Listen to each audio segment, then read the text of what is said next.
Halo, selamat pagi anak-anak, khususnya 11 UPW. Apa kabar?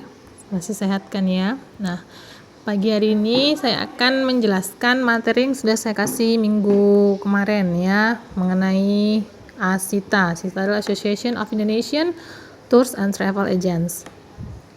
Jadi, ASITA ini adalah organisasi yang menangani seluruh tour and travel agent yang ada di Indonesia. Nah, jadi tour and travel agent yang resmi ya, itu wajib menjadi membernya ASITA. Kalau tidak menjadi member ASITA, tidak akan bisa menjadi agent resmi dari maskapai penerbangan yang ada di Indonesia. Nah, itu dia ya. Jadi kalau semua travel agent yang sudah resmi itu pasti member dari ASITA. Keuntungan dari member ASITA adalah memudahkan untuk pengurusan menjadi agent resmi dari maskapai penerbangan. Ya, kemudian ASITA ini juga menaungi masalah yang timbul antara agensi dengan pihak airlines ya. Nah, jadi kalau ada masalah yang timbul, tetapi dengan syarat mereka menjadi member ASITA. Tapi kalau tidak member ASITA, masalah yang timbul antara tour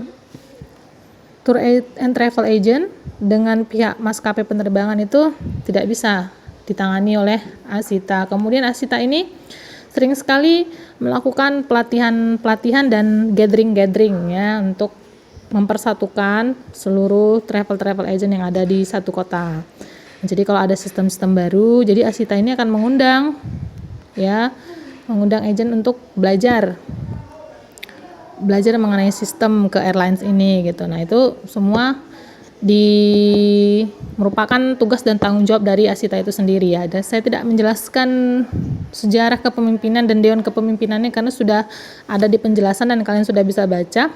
Itu sudah sangat jelas sekali. Jadi kita masuk aja mengenai maskapai penerbangan ya, atau yang sering disebut dengan airlines. Jadi kalau saya sebut airlines itu adalah maskapai penerbangan. Jangan sampai nggak tahu ya, karena lebih simple kita sebutnya airlines daripada maskapai penerbangan ya kan. Nah, apa itu airlines?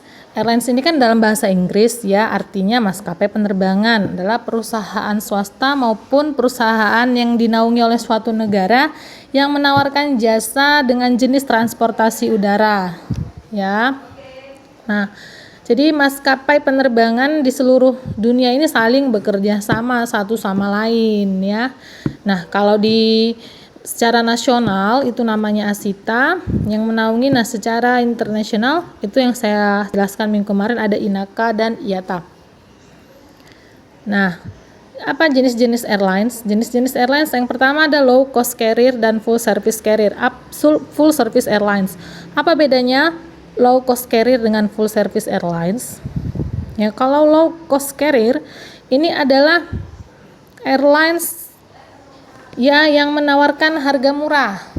Namanya sudah low cost ya, berarti harganya sudah di bawah. Nah, tetapi kenapa dibilang low cost carrier, harganya murah? Karena mereka memiliki fasilitas standar juga. Meskipun fasilitasnya standar dan harganya murah, tapi standarisasi keamanannya juga terjaga ya, sesuai dengan peraturan yang sudah ditetapkan.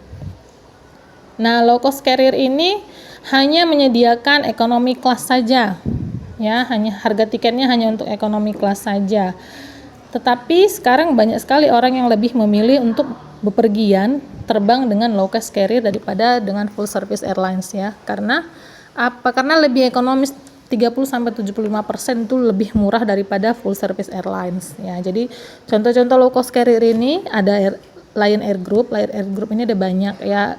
Ada Lion Air dan Wings Air, itu low cost carrier. Kemudian ada Citylink Indonesia dan Indonesia Air Asia, itu low cost carrier. Nah, kemudian yang kedua adalah full service airlines.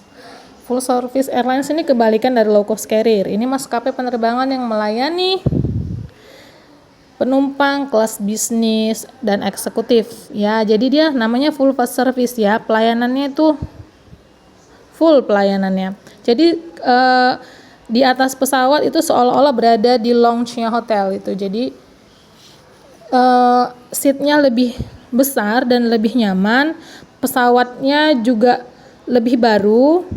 Jadi kalau low cost carrier itu sering menggunakan pesawat Boeing 737 standar ya. Nah, kalau full service airlines ini mereka sudah menggunakan minimal Airbus A330. Nah, jadi dan di atasnya. Nah, jadi yang ada full service airlines yang sekarang ini adalah Garuda Indonesia dan Batik Air. Ya, itu termasuk dalam maskapai yang full service airlines. Nah, itu dia ya perbedaannya. Oke.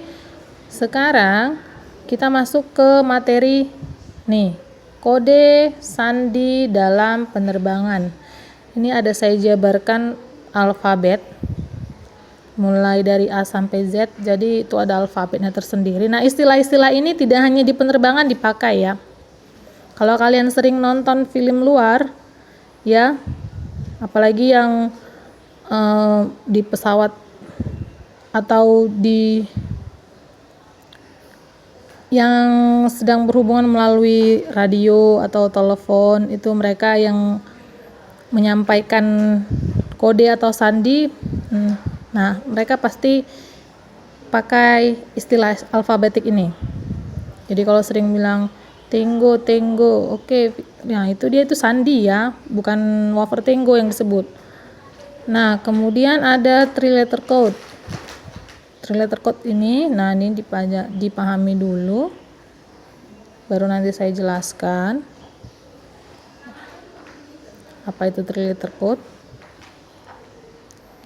Oke. Nah, sampai di sini dulu.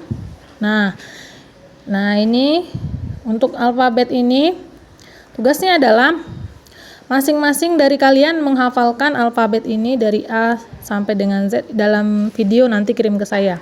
Kalau ke voice recorder bisa aja kalian baca buku kan. Nah, tapi kalau video ketahuan kalau kalian tidak melihat kamera melainkan melihat catatan ya, saya bisa baca. Jadi tugasnya minggu depan ya, sebelum minggu depan pun kalau kalian bisa menghafalkannya, kalian boleh kirim videonya ke saya ya. Nah, ini nanti materinya saya kasih melalui WA group.